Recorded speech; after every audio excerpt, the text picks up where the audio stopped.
In this problem, individuals who promote the company are issued debentures for their services in incorporating the company.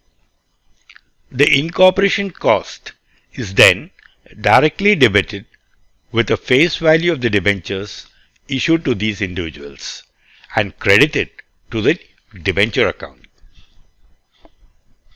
The journal entry thus reads as Incorporation Costs Account Debit to Debentures Account Credit.